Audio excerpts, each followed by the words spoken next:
I'm going to be very honest with you, love. I'm going to be honest with you, love. Like I love you. I just fancy you. Right? I fancy Scallies. I've always have. I'm from a Scally background. I love them. This is called Scally. So damn cocky, like they passed a degree in confidence and swagger. Professors of street language, card dreams, football and desire. Past masters in the fine art of fobbing off. It wasn't me, mate. Honestly, it wasn't me. I see them butch preening in tracksuits and Adidas mortarboards, looking good in anything stolen, borrowed or shop bought. Trainers' hats that cost 120 quid. If I could afford to walk that stoically, I might just begin to know where I am going. God, New Labour must die. Tony Blair is dead. Yes, absolutely. And what makes me really sick about them is they go on about all the housing being built in inner cities, and it's not social housing, it's private housing. The Labour government in 1945, they had a massive social housing programme. This government is just conservative, it's Tory. Once somebody asked Lowry, why does he paint so many cripples? He said, because he sees cripples.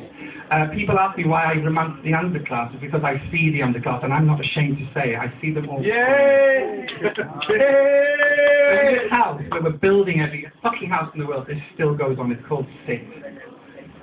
Sit in the winter rain, with every cell aching, hungry, insular cold. Have a body much older than your 32 years. Shiver with a pain that begins in the marrow and stings into infinity and beyond.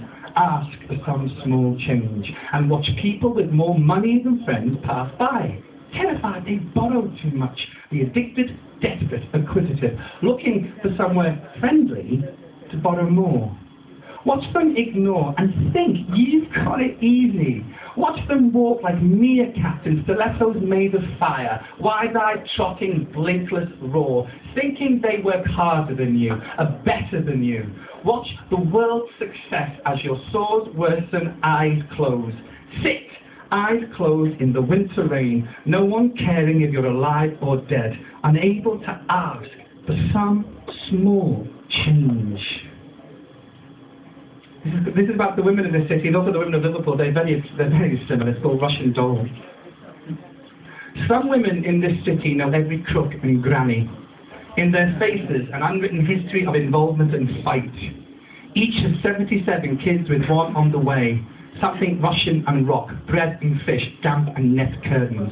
Something about these women never fails to blow me away. They own the indignity of poverty and rage, the reality of forgotten ages.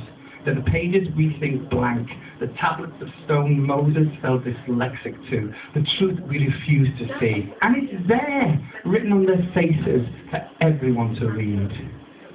This is the ninth poem about Manchester.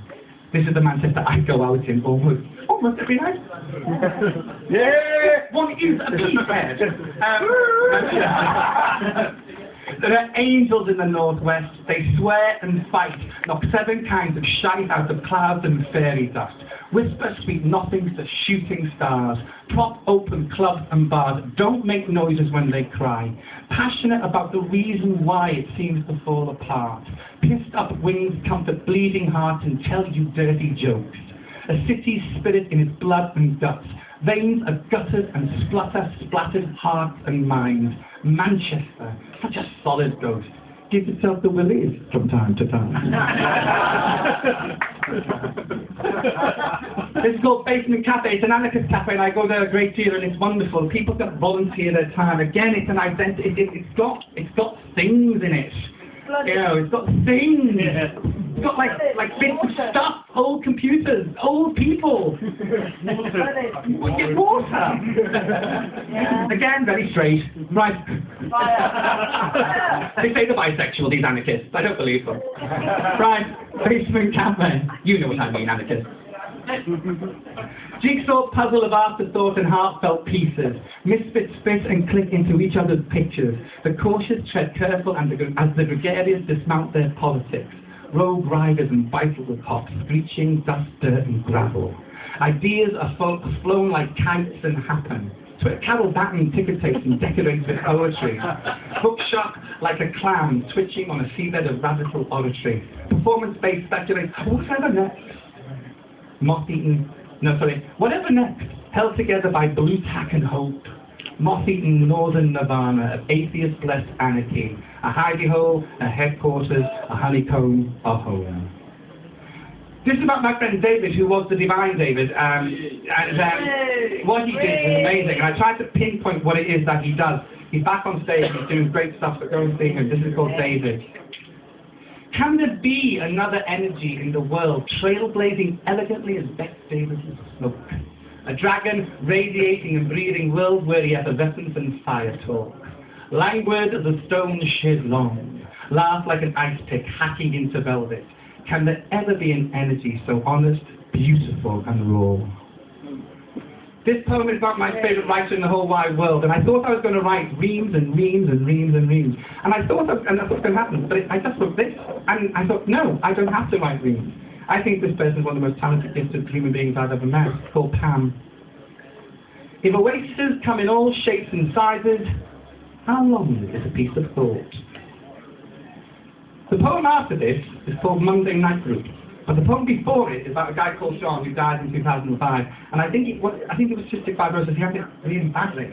And in this world now, you're not meant to kind of feel admiration for people, but I'm sorry, I did. He was incredible. He was just incredible. Again, he wasn't a great friend. I don't know, we hardly spoke, but I just loved him.